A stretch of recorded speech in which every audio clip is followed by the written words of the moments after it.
नमस्कार। गिरीश गुप्ता के चैनल में आपका स्वागत है। सर्वप्रथम नववर्ष 2026 की आप सभी को हार्दिक शुभकामनाएं। जैसा कि आप जानते ही हैं कि शेयर बाज़ार में हमेशा कोई ना कोई थीम चलती ही रहती है, चाहे वो सेमीकंडक्टर से रिलेटेड हो, आईपीओ से रिलेटेड हो, डिफेंस से रिलेटेड हो, पीएसयू से रिलेटेड हो। तो ये थीम एक्चुअली कोई गड़बड़ बात नहीं है, थीम चलना कोई बुरी बात नहीं है, लेकिन ये थीम धीरे धीरे जब हाइप में कन्वर्ट हो जाती है और जब सभी लोग इस तरह के शेयर्स की तरफ भागने लगते हैं तो ये गेम एक रिस्की गेम हो जाता है। और इस रिस्की गेम का फ़ायदा उठाने के लिए कुछ जो प्रमोटर्स होते हैं, बेईमान प्रमोटर्स, वो कंपनीज़ की स्थापना करते हैं। चाहे वो कंपनी उस पर्टिकुलर थीम में काम करती हो या नहीं करती हो, वो कंपनी का नाम और उसके कार्य के बारे में इस तरह से प्रदर्शन करते हैं कि जो सामान्य निवेशक है, जिसको फाइनेंशियल्स की समझ नहीं है, शेयर बाज़ार की समझ नहीं है और शेयर बाज़ार में होने वाली शार्क के बारे में समझ नहीं है, वो उसमें फंस जाते हैं और फिर वो पैसा कमाते हैं। और अल्टीमेटली फिर ये शेयर बाज़ार के लिए कहा जाता है कि ये शेयर बाज़ार नहीं है, सट्टा बाज़ार है, इससे आदमी को दूर रहना चाहिए। तो ऐसी ही कंपनी के बारे में हम पहले वीडियो बना चुके हैं। उसमें से जो एक वीडियो है वो जेनसोल इंजीनियरिंग के बारे में है, जिसने सोलर सेल या सोलर पावर की हाइप के कारण बहुत अपने प्राइसेस को जैकअप कर दिया था और उसके बाद वो कंपनी बैंकरप्ट या दिवालिया होने के कगार पर आ गई। एकदम झूठे प्रमोटर थे उनके और उसको सेबी ने बैन किया। इसके अलावा मिष्ठान फूड एक अन्य कंपनी है। इन दोनों कंपनीज़ के बारे में हमने डिटेल में इनके फ्रॉड के बारे में वीडियो बना रखा है, तो आप चाहें तो प्लेलिस्ट में जाके उसे देख सकते हैं। तो आज के वीडियो में हम बात करेंगे एक अन्य इसी तरह की कंपनी की, उसका नाम है ड्रोनाचार्य एरियल लिमिटेड। तो ये जो कंपनी है, ये कंपनी ड्रोन के जब हाइप चल रही थी, पूरे बाज़ार में ये चल रहा था कि ड्रोन ड्रोन ड्रोन और ड्रोन, और हर व्यक्ति को केवल ड्रोन के शेयर चाहिए थे और ड्रोन कंपनी के शेयर चाहिए थे। तो ये कंपनी भी साइलेंटली एंटर हुई इस बाज़ार में, बाज़ार से पैसे इकट्ठे किए और पैसे का क्या किया क्या नहीं किया ये तो पता नहीं, लेकिन जो इनके प्रमोटर और इनके जो साथी हैं, प्रमोटर के साथ में जिन लोगों ने आईपीओ से पहले इन्वेस्ट किए, उन लोगों ने जम के पैसा कमाया और हाल ही में सेबी ने इनके ऊपर कार्रवाई की है। आज की वीडियो में जानेंगे कि किस प्रकार से कंपनी के प्रमोटर्स ने रिटेल शेयर होल्डर्स के साथ धोखाधड़ी की और जम के पैसा बनाया। एक एक स्टेप जानेंगे सरल भाषा में और इस सब से आपको ये जानकारी मिलेगी कि बिना कंपनी की फाइनेंशियल समझे, बिना कंपनी का बिजनेस मॉडल समझे केवल हाइप में शेयर नहीं लेना है। और आपकी रक्षा करने के लिए ना सरकार आएगी, ना सेबी आएगी, ना कोई और आएगा।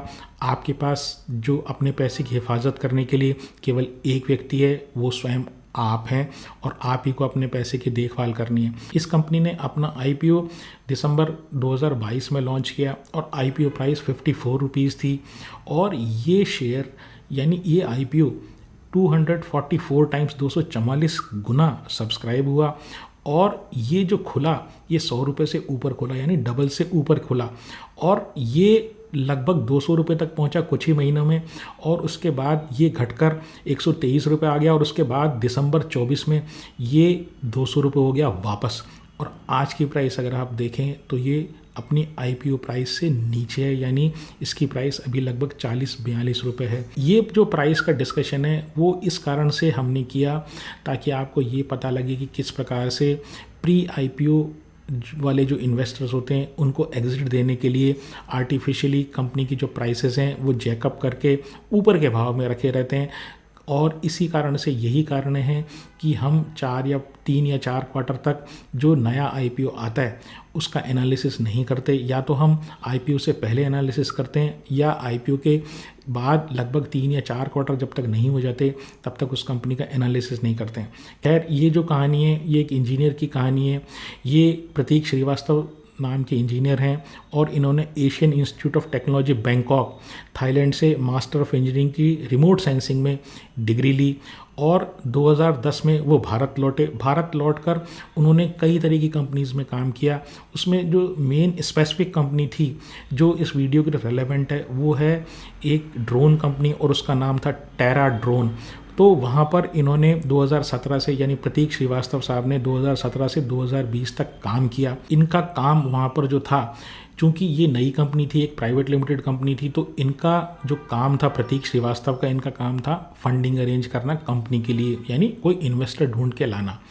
तो ये जब इन्होंने उस कंपनी का कामकाज देखा तो इनके दिमाग में एक आइडिया आया कि यार ये काम तो मैं भी कर सकता हूँ जो कि ये कंपनी काम कर रही है। तो उन्होंने एक 2017 में, यानी कंपनी में जब ये एंटर हुए टेरा ड्रोन में, तभी इन्होंने एक कंपनी, ये एरियल जो ड्रोनाचार्य एरियल, ये कंपनी की फॉर्मेशन कर ली। हालांकि जो कंपनी है उसने 2017-18 और 2018-19 में कोई काम नहीं किया, मतलब उन्होंने एक पेपर पे अपनी कंपनी क्रिएट कर ली, क्योंकि उनको ये दिमाग में था कि अगर टेरा ड्रोन इस तरह का काम कर सकता है और अगर टेरा ड्रोन के लिए मैं फंडिंग ला सकता हूँ तो मेरी कंपनी बनाकर मैं क्यों नहीं खुद की कंपनी के लिए फंडिंग लाऊं। अब चूंकि प्रतीक श्रीवास्तव का जो काम था वो फंडिंग जुटाने से रिलेटेड था कंपनी के लिए, तो ये संपर्क में आए संदीप घाटे साहब के से। और ये जो संदीप घाटे साहब थे, इनकी एक LLP थी, लिमिटेड लायबिलिटी पार्टनरशिप, और ये एक फाइनेंशियल एडवाइज़र हुआ करते थे। ये बेसिकली फाइनेंशियल एडवाइज़र जो होते हैं ये मीडिएटर होते हैं जो फंडिंग अरेंज करवाते हैं। इनके बड़े बड़े इन्वेस्टर जानकार होते हैं और जिनके थ्रू ये डील करवाते हैं कंपनियों से। तो जब प्रतीक श्रीवास्तव और संदीप घाटे साहब की मुलाकात हुई तो प्रतीक श्रीवास्तव ने ये कहा कि भाई एक काम करो, मेरी जो कंपनी है टेरा ड्रोन, उसके लिए आप फंडिंग अरेंज कर दो। तो संदीप घाटे ने ये कहा कि यार एक काम करो ना, तुम यार इसके लिए काम कर रहे हो, इसकी जगह तुम अपनी जो कंपनी है ना उसको ऑपरेशनल कर लो। भाई जो ड्रोनाचार्य तुमने कंपनी बना रखी है उसको तुम ऑपरेशनल कर लो और उसमें मैं तुम्हें फंडिंग दिला देता हूँ और अपन उसमें पार्टनर हो जाते हैं, उसमें अपन काम कर लेंगे, मैं तुम्हारे कंपनी में पैसा लगा दूंगा। अब ये स्कीम बहुत पसंद आई इनको, प्रतीक श्रीवास्तव को। तो इस प्रकार से प्रतीक श्रीवास्तव ने टेरा ड्रोन से रिज़ाइन किया और खुद की कंपनी को 2021 में ऑपरेशन कर दिया। फरवरी मार्च 2021 में जो संदीप घाटे हैं उन्होंने इनको, यानी प्रतीक श्रीवास्तव की कंपनी को प्राइवेट प्लेसमेंट के ज़रिए 1.2 करोड़ जो है वो रकम दिलाई और इसमें से उन्होंने खुद के पैसे लगाए। यानी संदीप घाटे जो है ना, उन्होंने खुद का पैसा भी लगाया। किसके नाम से? वो अपनी बेटी के नाम से, और एक दुबई का इन्वेस्टर उन्होंने इन्वॉल्व किया।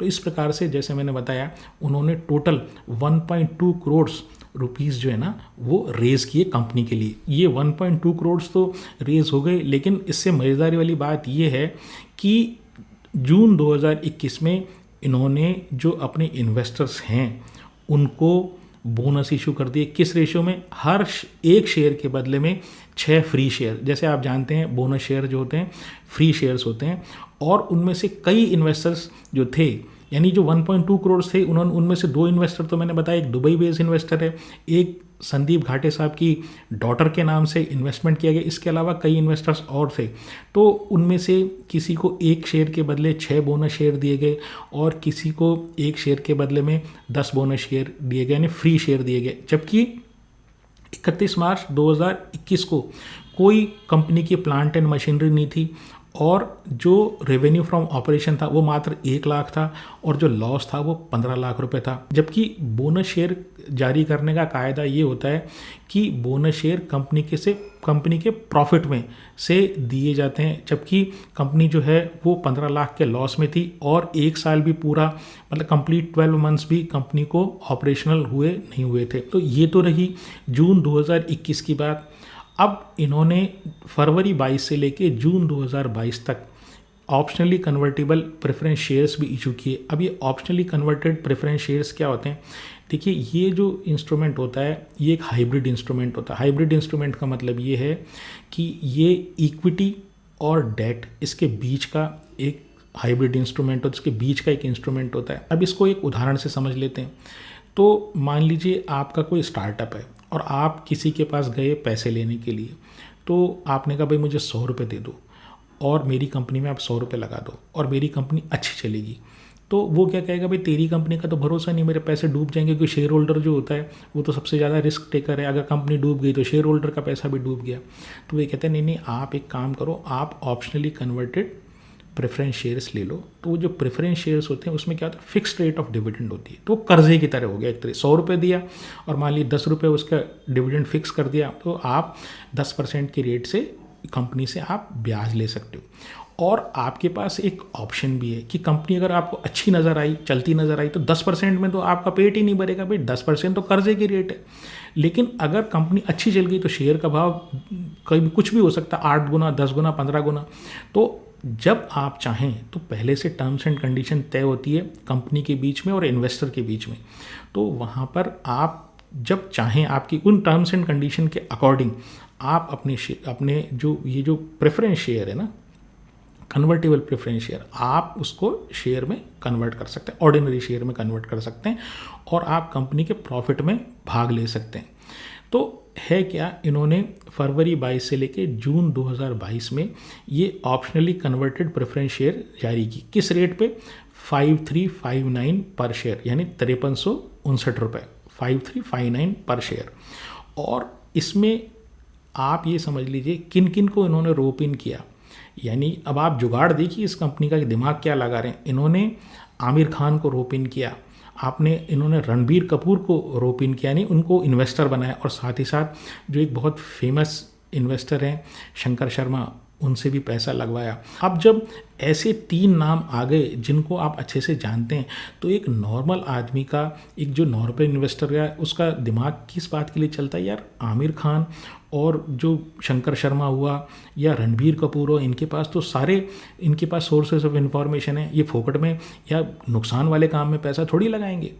तो ये जो है कंपनी ज़रूर अच्छी होनी चाहिए। इन्होंने भी क्योंकि कुछ ना कुछ ड्यू डिलीजेंस किया होगा, देखभाल कर ही पैसा लगाएंगे। खैर, इसमें भी कोई ख़राब बात नहीं है कि इन्होंने जो ऑप्शनली कन्वर्टेबल प्रेफरेंस शेयर जो है वो बड़े नामी गिनामी लोगों को इशू कर दिए। लेकिन फिर उन्होंने क्या किया, ये फरवरी और जून 2022 में ये जो इन्होंने इशू किए थे प्रेफरेंस शेयर्स, इनको IPO आने से पहले जुलाई 2022 तक सारे शेयर्स इक्विटी शेयर्स में कन्वर्ट कर दिए।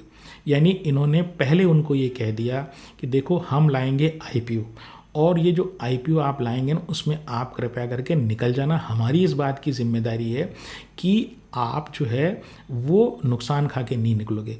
तो ये बेसिकली ये अंदर खाने की डील होती है, कोई रिटर्न में नहीं होता, ये कोई लिखा पढ़ी नहीं होती इस चीज़ की, इसके कोई कॉन्ट्रैक्ट में लिखा होता है। ये अंडरस्टैंडिंग होती है जो बीच का दलाल होता है, जो मीडिएटर होता है, जो इन्वेस्टर लाता है और जो कंपनी में, जिस कंपनी में पैसा लगाता है, उन दोनों के, उन सब के बीच में। अब फरवरी 2022 से जून 2022 के बीच में जो इन्होंने ऑप्शनली कन्वर्टेड प्रेफरेंस शेयर्स जारी किए थे, वो टोटल इन्होंने 199 लोगों को जारी किए। उनमें से 3 नाम मैंने आपको बताए, शंकर शर्मा, रणबीर कपूर और आमिर खान, जो पॉपुलर थे।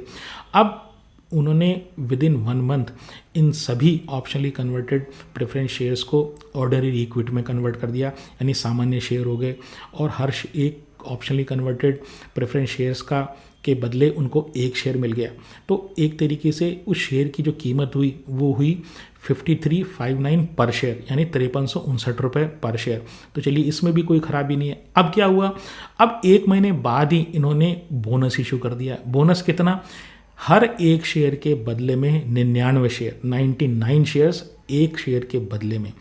अब हुआ इससे क्या? इससे हुआ ये कि जिसने ऑप्शनली कन्वर्टेड प्रेफरेंस शेयर्स 5359 में लिए थे, उसके पास अब हो गए टोटल 100 शेयर, और 100 शेयर की जो कीमत हो गई वो हो गई 5359, यानी 1 शेयर की जो कीमत हुई वो हुई 53 रुपये 59 पैसे, 53.59। और इसी कारण से ये जो IPO लाए वो उसकी प्राइस इन्होंने रखे 54 रुपीज़। अब मैं अगर बात करूँ कॉस्ट ऑफ एक्विजिशन प्रतीक श्रीवास्तव के शेयर्स की, तो वो रह गई थी इन सब बोनसेस के बाद, वो रह गई थी मात्र 1.16 पैसा, यानी 1 पैसे से थोड़ा सा ज़्यादा, 1 पैसा, रुपया नहीं। और उनकी जो श्रीमती जी है निकिता श्रीवास्तव, उसका जो शेयर जो है वो ऑलमोस्ट नेग्लिजिबल करीब 0 रेट पे आ गया इतने सारे बोनसेस के बाद। अब दिसंबर 2022, जैसे मैंने वीडियो के शुरू में बताया, इस कंपनी की लिस्टिंग हुई। लिस्टिंग होने के बाद ये BSE SME प्लेटफॉर्म पे लिस्टिंग हुआ, धमाकेदार लिस्टिंग हुई 102 रुपये पर। अब जैसे ही ये लिस्टिंग हुई तो ये रूल है कि 6 महीने तक जो प्री IPO में जिन्होंने लिए होते हैं, तो 6 महीने तक वो निकल नहीं सकते। तो आपने 54 रुपये पे लिया है, अब 102 रुपये भाव हो गया, तो आप निकल तो सकते नहीं। तो इनको आर्टिफिशियली अपने प्राइसेस को जैकअप करने की आवश्यकता थी। तो हुआ ये कि कंपनी जो है ना वो अनाउंसमेंट करने लगी। किस तरह के अनाउंसमेंट करने लग गई कि हमको ये टेंडर मिला है, हमको ये टेंडर मिला है, और हमेशा ये बोलती है। तो छोटे वो जो टेंडर थे या जो ऑर्डर थी वो या तो बहुत छोटे ऑर्डर थे, ट्रिवियल ऑर्डर थे, बहुत ही माइन्यूट ऑर्डर थे, या वो जो ऑर्डर की बात करती थी उसमें कंपनी ये कहती थी कि साहब ये नॉन बाइंडिंग है। नॉन बाइंडिंग का मतलब ये है कि दोनों पार्टी में से कोई भी पार्टी अगर मुकर जाए, यानी ऑर्डर देने वाली और ऑर्डर रिसीव करने वाली दोनों पार्टीज में से कोई भी पार्टी मुकर जाए तो वो कॉन्ट्रैक्ट नहीं रहेगा, वो ऑर्डर कैंसिल हो जाता है। तो इस तरह की अनाउंसमेंट करने लगी। अब ये जब अनाउंसमेंट चल रहे हैं और ड्रोन के बारे में लोगों में हाइप है, तो जो शेयर का प्राइस है वो बढ़ने लगा, और वो शेयर का प्राइस का मूवमेंट मैंने आपको बताया 200 रुपये से ऊपर वो जो शेयर का प्राइस वो आसानी से चला गया हाइप के कारण। फिर इन्होंने क्या किया, अपनी वेबसाइट पर लोग जाते हैं, कंपनी के बारे में सर्च करते हैं, रिटेल इन्वेस्टर स्पेशली, तो वो क्या करते हैं, कंपनी की वेबसाइट पे जाते हैं। तो कंपनी की वेबसाइट पे इन्होंने बता रखा कि भाई हमने आमिर खान हमारी कंपनी में इन्वेस्टेड हैं, हम जो रणबीर कपूर है हमारी कंपनी में इन्वेस्टेड है। और हालांकि आमिर खान और रणबीर कपूर ने कोई सहमति नहीं दी थी कि भाई मेरी फ़ोटो जो है आप इसमें लगाओ, यानी अपनी वेबसाइट पर लगाओ, लेकिन ये एक तरीके से प्रचार का माध्यम था। खैर, इस प्रकार से तरह तरह के अनाउंसमेंट करके, झूठे फाइनेंशियल देके ये कंपनी जो है ये अपने प्राइसेस को मेंटेन करती रही। नवंबर 2024 तक की स्थिति ये हुई कि टोटल जो 210 इन्वेस्टर्स थे जो प्री आईपीओ में थे, उनमें से 168 ने अपना माल जो है वो 74 लाख शेयर जो है वो रिटेल इन्वेस्टर को टिका दिया, क्योंकि FII है ही नहीं पिक्चर में। तो रिटेल इन्वेस्टर को इन्होंने अपना माल टिका दिया और बम्पर जो है वो प्रॉफिट कमाया। अब इनके जो संदीप घाटे साहब की अगर मैं बात करूं, जिन्होंने अपने डॉटर के नाम से इन्वेस्ट किया, इन्होंने अपने इन्वेस्टमेंट पे 58 गुना 58x रिटर्न इन्होंने कमाया। अब आप ये कहेंगे कि भाई ये सब तो ठीक है, अब जो हो गया सो हो गया, लेकिन आप कंपनी का हाल तो बताइए। कंपनी तो ऑपरेशन है ना, कंपनी तो ड्रोन के उसमें काम कर रही है ना। तो देखिए उसका हाल भी हम बताते हैं कि इनका जो आईपीओ में इन्होंने जो टोटल प्रोसीड रिसीव किए वो लगभग 34 करोड़ रिसीव किए, यानी 34 करोड़ इनको पैसा मिला। और इन्होंने अपने प्रॉस्पेक्टस में ये कह रखा था कि भाई हम 28 करोड़ जो है ना वो ड्रोन्स के डेवलपमेंट में और इसके रिलेटेड कामकाज में लगाएंगे, और बाकी जो पैसा है वो जनरल कॉर्पोरेट पर्पस में काम आएंगे। तो इस प्रकार की डिटेल कंपनी देती है। अब आप ये देखिए कि इन्होंने एक सॉफ्टवेयर डेवलपमेंट कंपनी को पैसा दिया कितना, 6 करोड़ रुपया। वो 6 करोड़ का जब सेबी ने इंक्वायरी की भाई 6 करोड़ किस काम के लिए इन्होंने दिया, तो वहाँ पता लगा कि साहब ये जिस सॉफ्टवेयर के लिए पैसा इन्होंने दिया है वो तो कुछ लाख में ही आ जाता है। और जिस कंपनी को इन्होंने ये 6 करोड़ रुपया दिया, उस कंपनी से इमीडिएटली जैसे ही उस कंपनी को इन्होंने पेमेंट किया, यानी द्रोणाचार्य वालों ने पेमेंट किया, वहाँ से पेमेंट निकल के डिफरेंट अलग अलग एंटिटीज़ को उसी दिन सेम डे पैसा निकल कर चला गया। और अभी उसकी ट्रेसिंग भी नहीं हो पाई है। अब ये तो रही बात 6 करोड़ की। इसके अलावा एक 8 करोड़ की मद और है, यानी 8 करोड़ एक और रकम है। तो उस 8 करोड़ को इन्होंने एक किसी कंपनी को दिया और उसको ये कहा कि साहब ये सॉफ्टवेयर डेवलप करेगी। अब आप किसी को भी छोटी मोटी रकम थोड़ी 8 करोड़, तो 8 करोड़ किसी को आप दोगे, पहली बात तो एक साथ नहीं दोगे, दूसरी बात जब आप दोगे तो आप उससे ये कहोगे मेरे को काम करके दे। 8 करोड़ उसको दे दिए, किस कंपनी को दिए, वो कंपनी की क्रेडेंशियल जो हैं वो भी ड्यूबियस है, मतलब पता नहीं वो कंपनी क्या कर रही है क्या नहीं कर रही है। और इन्होंने ये भी उस कंपनी से नहीं पूछा है, सेबी की इंक्वायरी में ये पता लगा है, उन्होंने ये भी नहीं पूछा है कि भाई मेरे सॉफ्टवेयर का क्या हुआ, मतलब कोई इंक्वायरी नहीं है एक तरीके से। तो बात ये शक इस बात का होता है कि ये भी एक शेल कंपनी थी जिनको उन्होंने पैसा कि बेसिकली जो इन्वेस्टर्स का पैसा है ना भाई, प्री आईपीओ वाला आदमी तो निकल गया, अब आप और हमारे जैसे रिटेल इन्वेस्टर फंस गए उसमें। और वो फंसने के बाद हुआ ये कि जो कंपनी है वो जा रही है खड्डे में, अब जाने दो, क्योंकि प्रतीक श्रीवास्तव और उनकी श्रीमती जी और वो जितने भी प्री आईपीओ वाले उनकी तो कोई कॉस्ट लगी ही नहीं, क्योंकि उनके तो फ्री में शेयर आए हुए थे।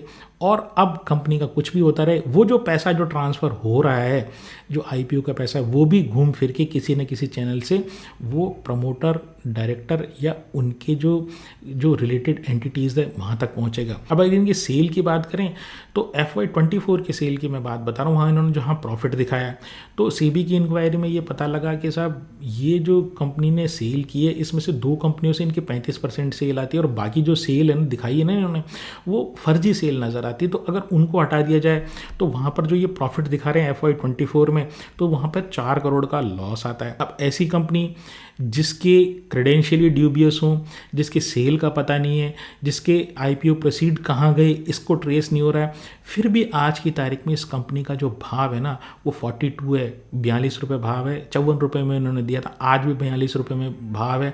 अब क्यों भाव है, कौन इसको ले रहा है, कौन इसके जो इस कंपनी के प्राइस को सपोर्ट कर रहा है, ये तो रहस्यमय बात है। वो या तो भगवान जानता है या जो उस कंपनी को मैनेज कर रहे हैं वो लोग जानते हैं। तो सेबी ने क्या एक्शन लिया इस कंपनी के खिलाफ, तो देखिए सेबी ने जो प्रमोटर डायरेक्टर हैं उनके साथ ही साथ कुछ अन्य जो एंटिटीज़ हैं उनके ऊपर, किसी के ऊपर 10 लाख की पेनल्टी लगाई, किसी के ऊपर 5 लाख की लगाई, किसी के ऊपर 20 लाख की पेनल्टी लगाई और इनको 2 साल के लिए जो सिक्योरिटी मार्केट में डील करने से बैन कर दिया है। अब आप ये कहेंगे भाई ये सेबी का ये कोई एक्शन है, ये तो कोई बहुत ख़ास एक्शन तो है नहीं, आपने फ्री में शेयर ले लिए, करोड़ों रुपये कमा लिए और उसके बाद आपको 10-20 लाख की पेनल्टी जो भुगतनी है वो भुगत लेंगे, 2 साल सिक्योरिटीज़ मार्केट में डील नहीं करेंगे तो नहीं कर लेंगे, तो क्या इतना बड़ी बात हो गई। तो जी हाँ, हमारा कानून इसी प्रकार का है, इसीलिए आप सेबी के भरोसे या किसी और गवर्नमेंट के भरोसे आप मत रहिए। आपके पैसे की जो हिफाजत है ना वो बेस्ट आप ही कर सकते हैं, इसलिए कभी हाइप में आके शेयर नहीं लेना है, बिजनेस मॉडल को समझना है, फाइनेंशियल को समझना है, ठोक बजा के कंपनी लेनी है और जब नीचे प्राइस आए तब लेनी है, चाहे आपको इंतज़ार करना पड़े। तो अगर आपको मेरा प्रयास पसंद आया तो चैनल को सब्सक्राइब करें, वीडियो को लाइक करें और शेयर करें। आज के लिए इतना ही। नमस्कार, धन्यवाद, जय हिंद।